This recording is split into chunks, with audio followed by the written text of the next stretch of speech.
where we're focusing so that we can talk to a different part of the horse. Because that was all about that horse's shoulder. Because Lou's going to go into depth on later. Whoever owns the shoulder owns the horse. So we start there. But now we're going to start talking about the back end of the horse. Okay? Lou's going to tell you all kinds of cool stuff about the back end of the horse. So much that I can't even remember it, and I've heard him do it 1,000 times. But everybody who has horses knows back end's where the motor is, right? If we can own the shoulder, we can steer. That's good. I like to steer. Where we all try to steer with this up here. This up here on the end of his neck is the hood ornament, I call it. It's like a beautiful hood ornament on a really nice car. Good to look at, but it ain't much for steering. If your steering wheel was attached to the hood ornament on your truck or car, you're going to get to the wrong place quicker, right? So the only parts that are attached to the ground are the wheels or the hooves. That's the only part that can steer. They're also the only parts that can affect position. Okay? It's hard to do this if there ain't something braced on the ground. Okay? So, focusing. All right, let me get, everybody can almost see me. Let me back down here just a little further. All right, so from here, we're going to start changing our focus. We're going to start just like you just did, just going down the fence about 3 steps. I'm going to touch him because his focus was over there. Soften, back away, stick down, stop my feet, rub his shoulder.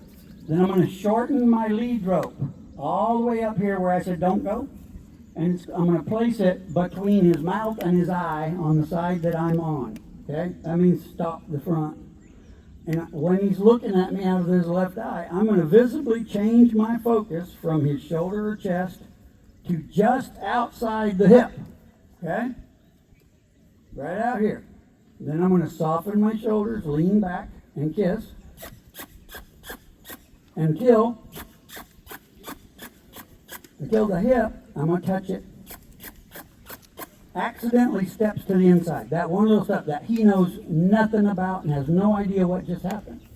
But I released the pressure, just softened it more, as soon as he accidentally did the right thing. He has no idea what I'm talking about. So I'm going to go back to the front, couple steps down the fence, stop the front, rub the shoulder, lift here again, next to his face, between his mouth and his eye. Make sure he sees me, change my focus over there, soften, kiss, point at it, tap it if I need to, until it accidentally steps to the inside and release the pressure. As long as we release the pressure, when he's accidentally doing it, he's going to figure it out very quickly. Yes. A lot of us have been taught that doing those very same moves and the horse doesn't get it, we actually reach over on the opposite side of the hip to get the horse to move his take. A lot of people teach this maneuver, or like when I was leg yielding or sight passing him down the fence, most people that I knew back in the day would do just that. They take like that little buggy whip I had or something, and they're going to reach over and they're going to tap this other side, right? This is driving him that way. I am drawing him this way.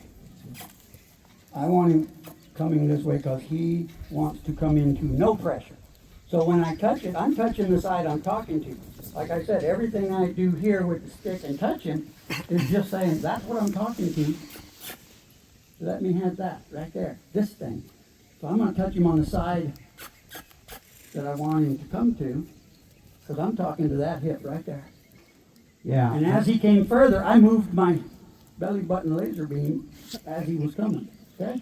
And let's go back and just alliterate on that. Yeah. Because the two principles are draw and drive. Right. Any parent has to use both. Don't throw one away because your kid doesn't want to do everything you want him to do. There's still a need to drive. That's right. Because we're going to do that. But we want the draw to be twice as strong as the drive. Correct. That's the key.